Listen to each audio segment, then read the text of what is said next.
Quando nós pensamos em trabalho, nós pensamos no esforço,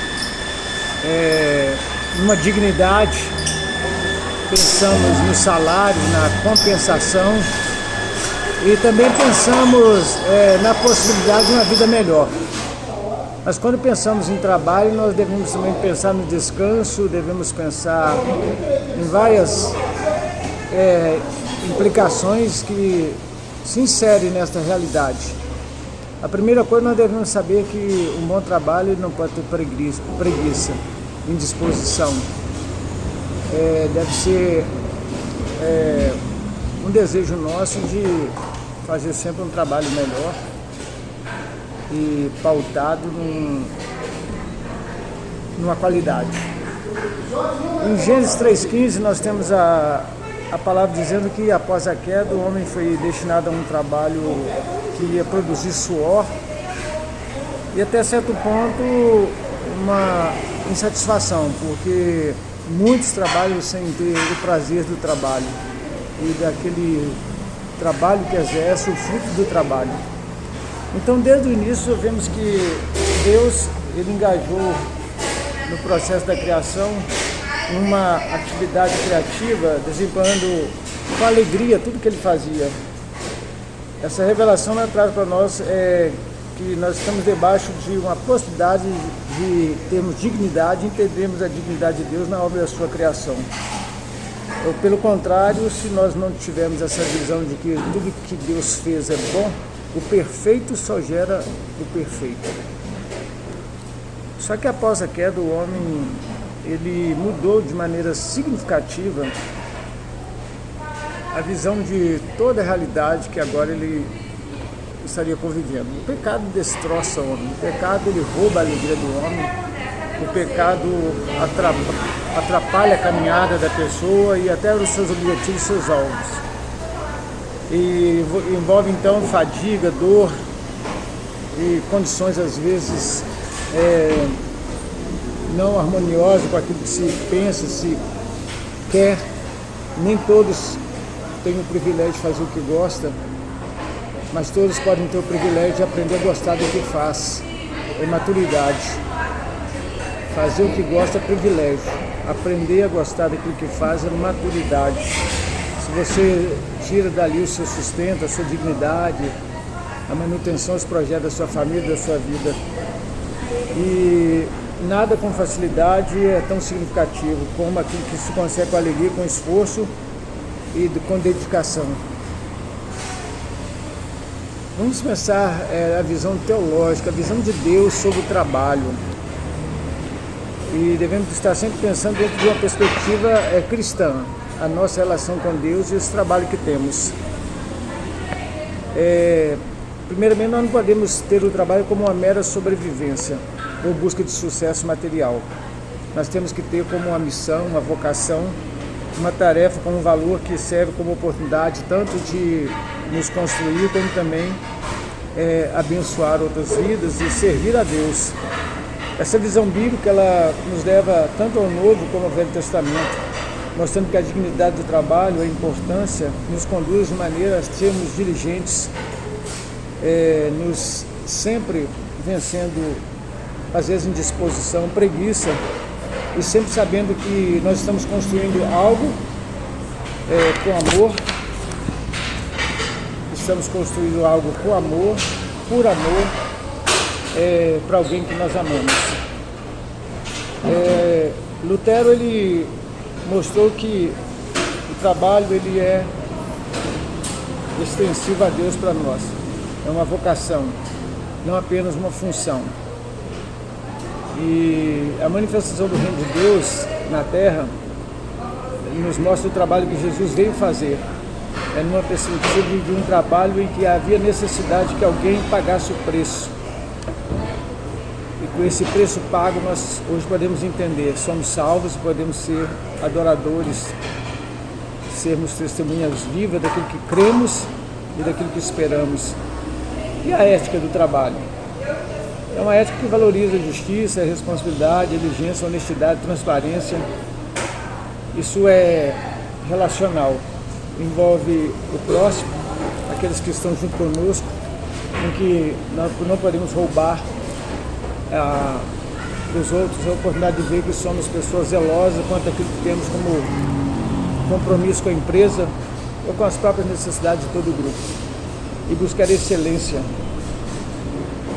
proporcionando a todos a chance de influenciar de maneira criativa, positiva, através de uma administração que todos podem ver o seu trabalho e até cobiçar a possibilidade de, no futuro, ter você como alguém que faz parte da equipe deles.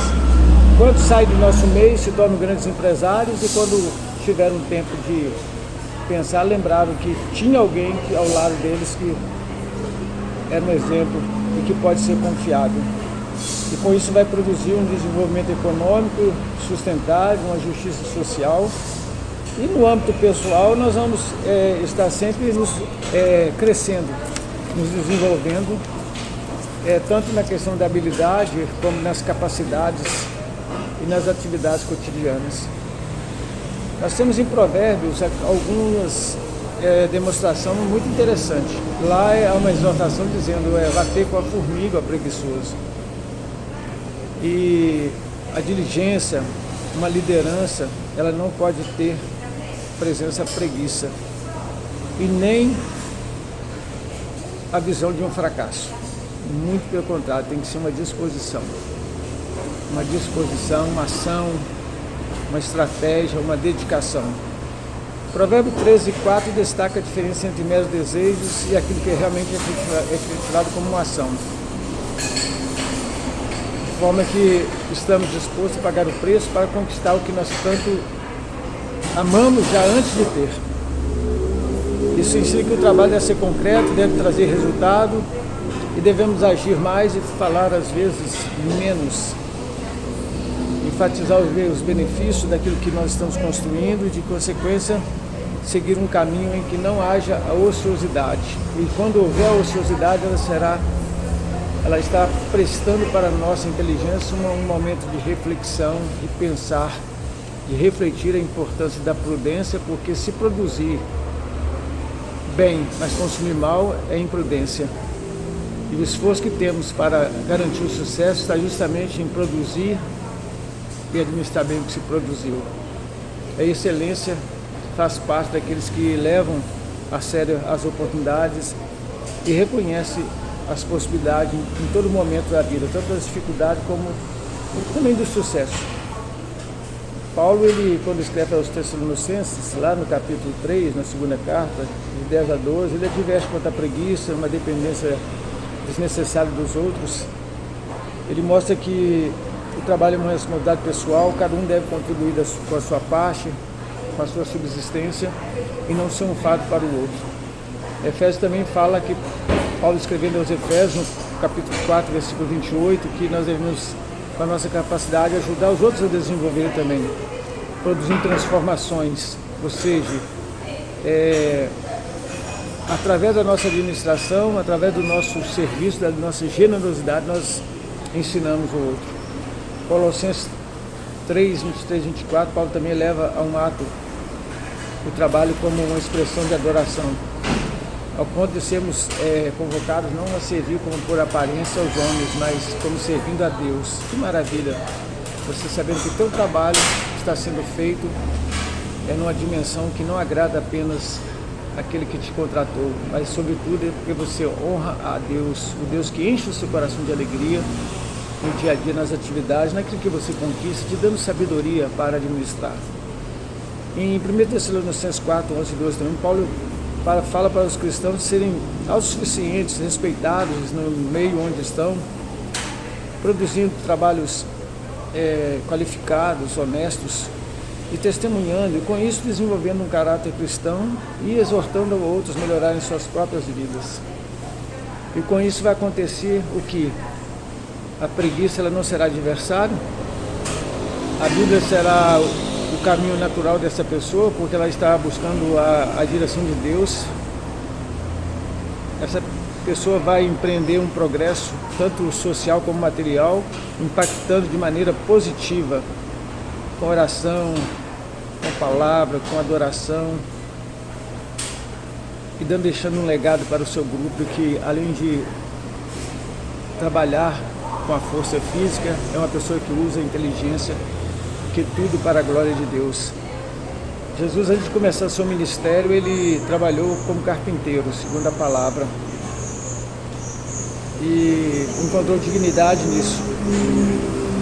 Jesus, ele usa parábolas para falar daquilo que é corriqueiro, daquilo que era de conhecimento daqueles que ouviam, porque ele também conhecia. Ele podia falar daquilo que conhecia. Ele falou da parábola dos trabalhadores da vinha, mostrando o comportamento tanto do Senhor como dos empregados, o princípio de justiça.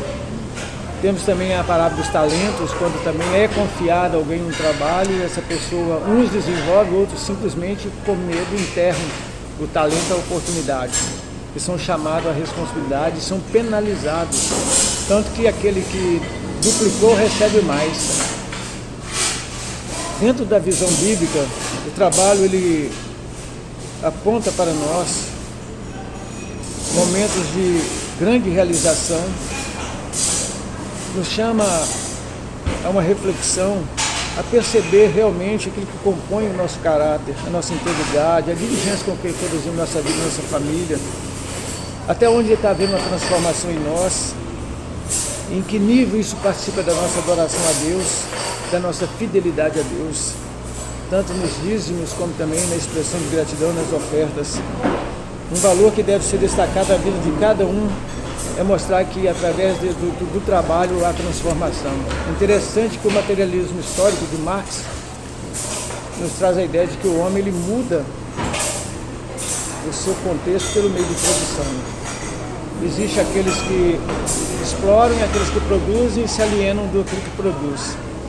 Mas dentro da visão de Deus você nunca será alienado daquilo que você produz se o teu trabalho for colocado diante de Deus como uma expressão de culto e de adoração.